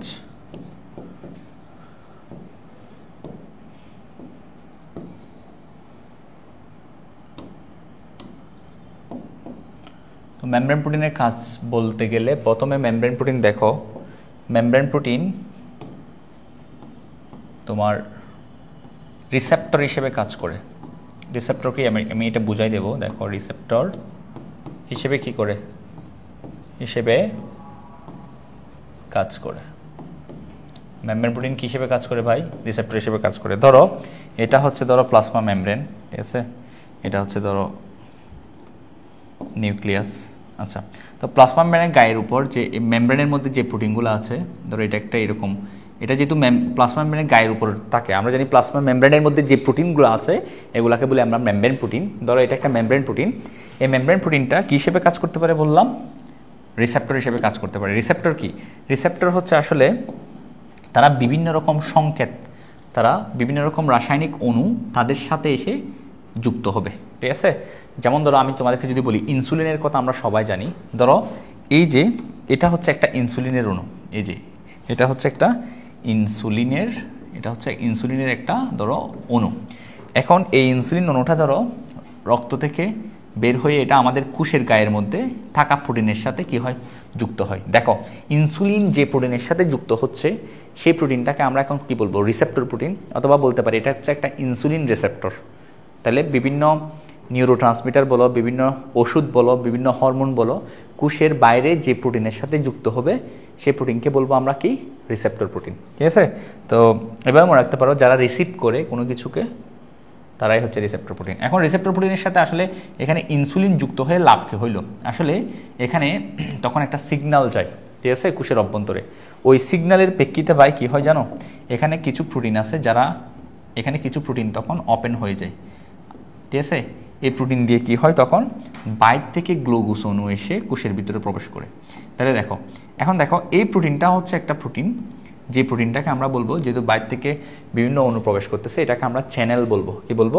চ্যানেল। তাহলে আরেকটা বিষয় পাইলাম যে প্লাজমা মেমব্রেনের উপর যে প্রোটিনগুলো থাকে তারা চ্যানেল হিসেবে কাজ করতে পারে। চ্যানেল, অর্থাৎ চ্যানেল কি? চ্যানেল হচ্ছে এমন প্রোটিন যাদের ভিতর দিয়ে বিভিন্ন বস্তু কী করতে পারে? আসা যাওয়া করতে পারে। আবার অনেক ক্ষেত্রে পাম্প হিসেবে কাজ করতে পারে, ঠিক আছে। চ্যানেলও পাম্প হিসেবে কাজ করতে পারে। পাম্প কি? পাম্প হচ্ছে দেখো তাও একটা প্রোটিন, যে প্রোটিনটা কি করবে? ভেতর থেকে অথবা বাইরে থেকে কোনো একটা বস্তুকে শক্তি খরচ করে সে কি করবে? বাইরে পাঠাবে। যেহেতু একটা পাম্পের কথা চিন্তা করো, ধরো একটা আমরা মোটর বা পাম্পের, পানির পাম্পের কথা চিন্তা করো। পানির পাম্প কী করে? শক্তি দিয়ে পানিকে উপরে তুলে, ট্যাঙ্কে তোলে, তাই না? তো এটা কি করতেছে? এই প্রোটিনটাও ঠিক সেম এটিপি খরচ করে, শক্তি খরচ করে বাইরে থেকে কোনো একটা বস্তু বা ভিতর থেকে কোনো একটা বস্তুকে কি করতেছে? এরকম বাইরে নিয়ে যাচ্ছে, ঠিক আছে। যে সকল প্রোটিনগুলো শক্তি খরচ করে কোনো একটা বস্তুকে আনা নেওয়া করবে কোষের ভিতরে বাইরে, তাদেরকে বলবো আমরা পাম্প। তারপর হচ্ছে এরকম কিছু প্রোটিন আছে ক্যারিয়ার প্রোটিনও ঠিক সেম, এরাও কি করে? বিভিন্ন বস্তুকে ভেতরে বাইরে আনা নেওয়া করে, ঠিক আছে। ক্যারিয়ার হিসেবে কি করে? কাজ করে। তাহলে বুঝো, তাইলে আমরা কি দেখলাম? এই যে প্লাজমা মেমব্রেনের গায়ের উপর যে প্রোটিনগুলো থাকে তারা কি হিসেবে কাজ করতে পারে? এরা কাজ করতে পারে এজ এ রিসেপ্টর। তারা কাজ করতে পারে, এই যে এটা হচ্ছে রিসেপ্টর হিসেবে কাজ করবে, এটা হচ্ছে ধরো রিসেপ্টর, এটা রিসেপ্টর, তারা তোমার চ্যানেল হিসেবে, তারা পাম্প হিসেবে কি করতে পারে, কাজ করতে পারে, ঠিক আছে। আবার কোনো কোনো ক্ষেত্রে ভাই দেখো কিছু প্রোটিন আছে প্লাজমা মেমব্রেনের গায়ের উপর, কিছু প্রোটিন থাকে, ধরো এটা একটা প্রোটিন, এই প্রোটিনটা বিভিন্ন বিক্রিয়া ঘটাতে সাহায্য করতে পারে। এই প্রোটিনটা এখানে কি করবে, বিভিন্ন বিক্রিয়া ঘটাতে কি করতে পারে, সাহায্য করতে পারে। তখন এই প্রোটিনকে তুমি কি বলবা, এই প্রোটিনকে এনজাইম বলবা। তাহলে তারা কী হিসেবে কাজ করতে পারে, মেমব্রেন বাউন্ড এনজাইম, অর্থাৎ মেমব্রেনের সাথে এই এনজাইমটা কার সাথে যুক্ত আছে, প্লাজমা মেমব্রেনের সাথে যুক্ত আছে না, তাকে কেন তুমি এনজাইম বলতেছো? তোমরা জানো এনজাইম হচ্ছে তারা যারা হচ্ছে, এনজাইম অনেকটা প্রভাবকের মতো, প্রভাবক যেরকম কোনো একটা বিক্রিয়া ঘটাতে সাহায্য করে, বিক্রিয়ার হারকে ত্বরান্বিত করে, ঠিক এনজাইমও কী করে বিভিন্ন বিক্রিয়া ঘটাতে বা বিক্রিয়ার হারকে ত্বরান্বিত করে। এই প্রোটিনটা ধরো, এই প্রোটিনটা বিক্রিয়া ঘটাতে সাহায্য করতেছে, তাহলে এই প্রোটিনকে তুমি এনজাইম বলবা। আর এই এনজাইমটা কী করতেছে, মেমব্রেনের সাথে বাউন্ড আছে না ভাই, সেজন্য আমরা এটাকে কী বলবো, মেমব্রেন বাউন্ড এনজাইম হিসেবে কী করতে পারে, এনজাইম হিসেবে কী করতে পারে, কাজ করতে পারে কে, মেমব্রেন প্রোটিনগুলো, ঠিক আছে। আবার দেখো দুইটা কোষ, ধরো এটা একটা কোষ, এটা একটা কোষ, এটা আর একটা কোষ, দুইটা কোষের পরস্পরের সাথে যুক্ত করার ক্ষেত্রেও কী করে, পরস্পরের সাথে যুক্ত করার ক্ষেত্রেও মেমব্রেন প্রোটিনগুলো কী করে কাজ করে। তাহলে আমরা বলতে পারি দুটো কোষের সংযোগ, ঠিক আছে, দুটো কোষের মধ্যবর্তী কী তৈরি করতে, সংযোগ তৈরি করতেও কী করে ভাই, তোমার কি প্রোটিনগুলা, মেমব্রেন প্রোটিনগুলা কাজ করে। তাহলে এগুলা হচ্ছে মেমব্রেন প্রোটিনের কাজ, ঠিক আছে। তারা রিসেপ্টর হিসেবে কাজ করতে পারে, অর্থাৎ রিসেপ্টর হচ্ছে এমন প্রোটিন যাদের সাথে বিভিন্ন রাসায়নিক অণু এসে বাইর থেকে যুক্ত হবে। এটা হতে পারে হরমোন, হতে পারে যে কোনো নিউরোট্রান্সমিটার, ঠিক আছে, অর্থাৎ নিউরোট্রান্সমিটার বলতে আমাদের নিউরন থেকে ক্ষরিত হওয়া, ঠিক আছে, এরকম কিছু রাসায়নিক পদার্থ যুক্ত হতে পারে, ঠিক আছে ভাই। তো যুক্ত হলে কি হবে, ভেতরে একটা সিগন্যাল যায়, তার প্রেক্ষিতে বিভিন্ন কাজ সম্পাদন হয়, ঠিক আছে। আর কিছু প্রোটিন আছে যাদের ভেতর দিয়ে বিভিন্ন বস্তু আসা যাওয়া করতে পারে, তাদেরকে আমরা চ্যানেল বা ক্যারিয়ার বলি। আর কিছু প্রোটিন আছে যারা শক্তি খরচ করে, জোর করে ভেতর থেকে বাইরে বা বাইরে থেকে ভিতরে বিভিন্ন বস্তুকে আনা নেওয়া করে, যেহেতু তারা শক্তি খরচ করে কাজটা করতে, সেজন্য তাদেরকে আমরা বলবো পাম্প। তাহলে দেখো তো, চ্যানেল, পাম্প, ক্যারিয়ার হিসেবে কাজ করতে পারে। এগুলা সবাই হচ্ছে কি, তাদের ভিতর দিয়ে বিভিন্ন বস্তু আসা যাওয়া করবে কোষের ভিতরে বাইরে, তা হচ্ছে মেমব্রেন বাউন্ড এনজাইম হিসেবে। কিছু কিছু আছে যারা বিভিন্ন রাসায়নিক বিক্রিয়া ঘটাতে সাহায্য করতে পারে করে, তখন আমরা তাকে সেই প্রোটিনটাকে কি বলবো, এনজাইম বলবো। তারপর হচ্ছে কিছু দুইটা কোষের মধ্যে, এটা একটা কোষ ধরো, এটা একটা কোষ, দুইটা কোষকে একসাথে যুক্ত করার জন্য এই প্লাজমা মেমব্রেনের উপর গায়ে থাকা প্রোটিনগুলো কি করে ভাই, কাজ করে, ঠিক আছে। তাহলে এতটুকু তোমরা বুঝতে পারছো কিনা আমাকে বলি, তোমরা এটা ক্লাস 9-10-এও পড়েছো। দেখো একটা অবস্থা হচ্ছে কি ভাইয়া, একটা অবস্থাকে তোমরা বলছিলাম মাইক্রোভিলাই, মনে আছে মাইক্রোভিলাইয়ের কথা, মাইক্রোভিলাই, এই দুইটা বিষয় তোমাদের আসতে পারে। মাইক্রোভিলাই কি, মাইক্রো শব্দের অর্থ বোঝা যাচ্ছে ক্ষুদ্র, ভিলাই শব্দের অর্থ হচ্ছে বাচ বা প্রবর্ধক বোঝায়, অর্থাৎ প্রাণীকোষে এটা বেশি দেখা যায়। প্রাণীকোষের প্লাজমা মেমব্রেন এরকম বাচ হয়ে কিছু এরকম আঙ্গুলের মতো কিছু প্রবর্ধক তৈরি করে, ঠিক আছে। এই প্রবর্ধকগুলোকে কি বলা হয়, মাইক্রোভিলাই, ঠিক আছে,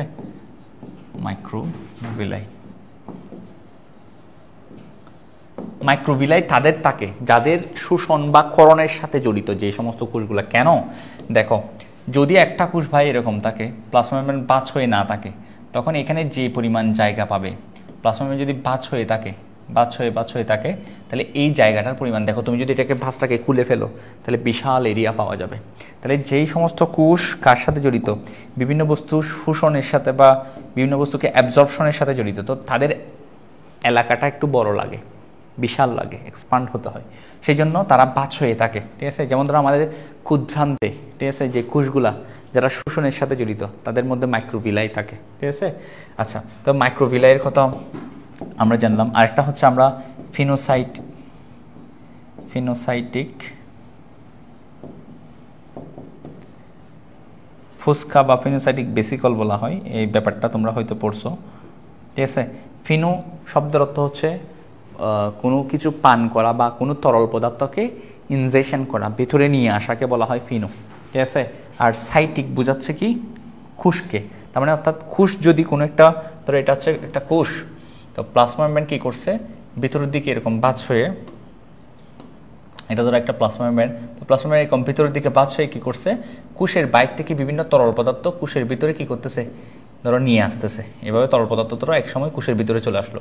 তাহলে কোষের বাইরে থেকে কোনো তরল বস্তু যদি কী করে কোষের ভিতরে নিয়ে আসে, তখন সেটাকে বলবো আমরা ফিনোসাইটোসিস। ফিনোসাইটোসিস প্রক্রিয়াটাকে কি বলবো, ফিনোসাইটোসিস। এটাকে ফোস্কা বা বেসিকল বলা হয়, ফিনোসাইটিক বেসিকল। কোনটা বেসিকল, দেখো প্রক্রিয়াটা হচ্ছে তরল পদার্থ নিয়ে আসার প্রক্রিয়াটাকে বলা হচ্ছে ফিনোসাইটোসিস। আর যে একটা কোষ, একটা গহ্বর তৈরি হলো ভিতরের দিকে তরল পদার্থকে নিয়ে এসে একটা গহ্বর তৈরি করলো না, এটাকে বলবো ফিনোসাইটিক বেসিকল। আরেকটা টার্ম তোমরা পড়ো ফেগোসাইটোসিস, ফেগোসাইটোসিস, ঠিক আছে। এখন দেখো ভাই, ফেগু শব্দের অর্থ কি, ফেগু শব্দের অর্থ হচ্ছে টু ইট বা বক্ষণ করা। ফেগু শব্দের অর্থ কি, টু ইট বা বক্ষণ করা। তো সাইটোসিস, ওসিস মানে হচ্ছে প্রক্রিয়া, সাইট মানে দ্বারা বোঝাচ্ছে কোষ, তার মানে একটা কোষ কাউকে না কাউকে কি করবে, বক্ষণ করবে, ঠিক আছে। ধরে নিলাম, ধরো হচ্ছে এটা কি, এটা হচ্ছে ধরো একটা কোষ, এটা একটা কোষ।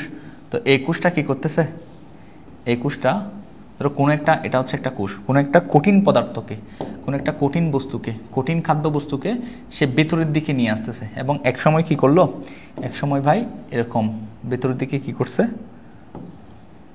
ধরো এক সময় এটা প্লাজমাকে ভাঁজ করে, প্লাজমাকে ভাঁজ করে এই যে কঠিন খাদ্য বস্তুটাকে ভেতরের দিকে কি করলো, এনগালফ করলো, বক্ষণ করে ফেললো। তাহলে এই যে প্লাজমাকে ভাঁজ করে কোনো কঠিন খাদ্যবস্তু বক্ষণ করাকে আমরা কি বলবো, ফ্যাগোসাইটোসিস। ফ্যাগো শব্দের অর্থ হচ্ছে টু ইট বা বক্ষণ করা, সাইট মানে হচ্ছে কি কোষ, ওসিস মানে হচ্ছে প্রক্রিয়া। তার মানে ফ্যাগোসাইটোসিস মানে হচ্ছে কোষীয় বক্ষণ প্রক্রিয়া, অর্থাৎ কোষ যদি কোনো কঠিন খাদ্যবস্তু বক্ষণ করে সেটাকে আমরা ফেগোসাইটোসিস বলবো।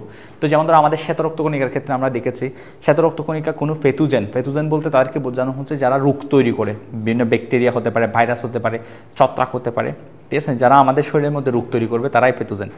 শরীরের রক্তের মধ্যে থাকা কোনো জীবাণু তারা কী করে, শ্বেতরক্তকণিকা ফেগোসাইটোসিসের মাধ্যমে কী করে ধ্বংস করে, এই যে এই প্রক্রিয়াটা।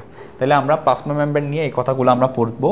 মাইক্রোভিলাই, প্লাজমা মেমব্রেন বাঁচ হয়ে যদি আঙ্গুলের মতো এরকম প্রবর্ধক তৈরি করে, সেগুলোকে বলবো আমরা মাইক্রোভিলাই।